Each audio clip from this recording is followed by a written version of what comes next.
दोस्तों, ऑस्ट्रेलिया के पीएम ने भारत के पीएम को द बॉस की उपाधि दी, जो हर भारतीय के लिए एक सुनहरा पल रहा। गौरव की बात रही कि ऑस्ट्रेलिया के प्रधानमंत्री भारत के प्रधानमंत्री को ऑस्ट्रेलिया के अंदर द बॉस कह रहे हैं। लेकिन द बॉस के खिलाफ ऑस्ट्रेलिया के अंदर जो प्रदर्शन होने वाला है, इस पर कोई बॉसी मीडिया ने ये बताने की जहमत उठाई है कि किस तरीके से ऑस्ट्रेलिया के नागरिक जो हैं वो बीबीसी डॉक्यूमेंट्री को लेकर प्रदर्शन करने वाले हैं। जहां एक तरफ ऑस्ट्रेलिया के पीएम द बॉस कह रहे हैं, तो वहीं वहां के नागरिक द बॉस के ऊपर बनी डॉक्यूमेंट्री को लेकर पूरे ऑस्ट्रेलिया के अंदर प्रदर्शन करने वाले हैं। पीएम मोदी पर बनी बीबीसी की डॉक्यूमेंट्री अभी भी उन्हें और बीजेपी को परेशान कर रही है। ऑस्ट्रेलिया में मंगलवार को जहां पीएम मोदी छाए रहे, वहां के प्रधानमंत्री ने मोदी को बॉस तक कह डाला। लेकिन उसी ऑस्ट्रेलिया में कल यानी कि बुधवार को बीबीसी डॉक्यूमेंट्री दिखाई जाएगी। ये डॉक्यूमेंट्री ऑस्ट्रेलिया की संसद में दिखाई जाएगी। ये वही डॉक्यूमेंट्री है दोस्तों, जिसका प्रदर्शन भारत में रोकने की पुरजोर कोशिश की गई थी। भारत में किस तरीके से इस डॉक्यूमेंट्री को बैन करने की मांग की गई थी, ये आप सभी जानते हैं। इस डॉक्यूमेंट्री के चलते कई जगह पर हिंसा तक हो गई थी।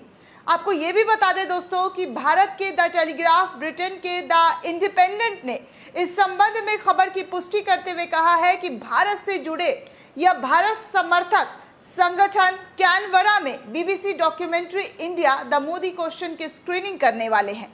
द टेलीग्राफ के मुताबिक स्क्रीनिंग प्रवासी संगठन के समूह द्वारा होगी, जिनका कहना है कि मोदी सरकार भारत में भारतीय संविधान को रौंद रही है। हम बीबीसी डॉक्यूमेंट्री के जरिए लोगों का ध्यान आकर्षित करने की कोशिश कर रहे हैं। ऑस्ट्रेलिया की संसद किराए पर अपनी कई जगहों की पेशकश करती है। ये स्क्रीनिंग मानव अधिकार संगठन एमनेस्टी इंटरनेशनल के साथ भारतीय डायस्पोरा समूह द्वारा आयोजित एक निजी कार्यक्रम है। इसका सरकार से कोई मतलब नहीं है। एमनेस्टी के अलावा स्क्रीनिंग में शामिल संगठन में Hindu for human rights Australia और न्यूजीलैंड के अलावा मुस्लिम कलेक्टिव शामिल होंगे। Periyar Ambedkar thought circle Australia, मानवतावाद परियोजना और संस्कृति केंद्रित अनुसंधान और मूल्यांकन केंद्र भी शामिल है। मोदी अपनी 3 दिवसीय ऑस्ट्रेलिया यात्रा पर गए हैं, जहां मंगलवार को उनका भव्य स्वागत हुआ। जैसा कि आप सभी ने देखा कैसे मोदी मोदी के नारे लगे। ऑस्ट्रेलियाई प्रधानमंत्री एंथनी अल्बनीज के साथ द्विपक्षीय जुड़ाव और व्यापारिक समुदाय के साथ बैठकों के अलावा वो अगले दिन अल्बनीज के साथ एक मेगा समुदाय कार्यक्रम में भी भाग ले रहे हैं। बुधवार शाम कैनबरा में डॉक्यूमेंट्री की स्क्रीनिंग के समय तक मोदी ऑस्ट्रेलिया से बाहर जा चुके होंगे। लेकिन आपको बता दें कि इस बारे में कोई चर्चा मीडिया के अंदर नहीं की जा रही है कि कैसे इस डॉक्यूमेंट्री को लेकर ऑस्ट्रेलिया के अंदर कितना जोरों शोरों से प्रचार प्रसार किया जा रहा है। द टेलीग्राफ के मुताबिक बीबीसी के 2 भाग वाले डॉक्यूमेंट्री में गुजरात के मुख्यमंत्री के रूप में 2002 में हुए उनके राज्य में नरसंहार के दौरान मोदी के कार्यों की जांच की गई। स्क्रीनिंग के बाद एक चर्चा होगी जो गुजरात दंगों के साथ साथ 2014 से उनकी निगरानी में भारत पर केंद्रित होगी। वक्ताओं में जेल में बंद गुजरात पुलिस अधिकारी संजीव भट्ट की बेटी आकाशी भट्ट आकार पटेल भी शामिल हैं। आकार पटेल भारत में एमनेस्टी इंटरनेशनल के पूर्व प्रमुख भी रहे हैं।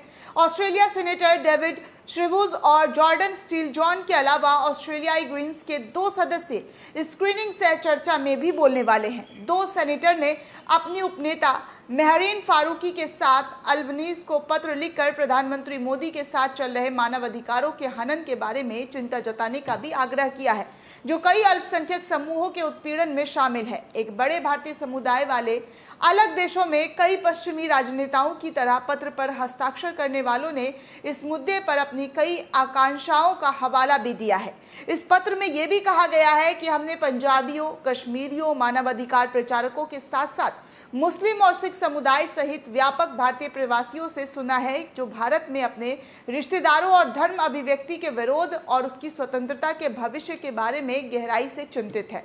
तो इस तरीके की बातें भी कही गई है, जिसमें अपनी चिंता जाहिर करते हुए और जिस तरीके से भारत में हो रही जो अल्पसंख्यकों के साथ प्रताड़ित और जो तमाम तस्वीरें भारत से निकल कर आ रही है, उसको लेकर ऑस्ट्रेलिया के प्रधानमंत्री को पत्र तक लिख डाला गया है। लेकिन दोस्तों, इस बारे में कहीं चर्चा नहीं है, कोई शोरगुल नहीं है, कोई नहीं बता रहा है कि ऑस्ट्रेलिया में एक तरफ द बॉस प्रधानमंत्री को उपाधि तो दी गई है, लेकिन दूसरी तरफ द बॉस के खिलाफ जो डॉक्यूमेंट्री बनी है उस पर भी गहरा विवाद मंडराता हुआ दिखाई दे रहा है। दोस्तों, इस पूरे रिपोर्ट को लेकर आप क्या सोचते हैं, आपकी क्या प्रतिक्रिया है, हमें कमेंट सेक्शन में जरूर बताइएगा। साथ ही साथ चैनल को सब्सक्राइब करना बिल्कुल भी ना भूलें।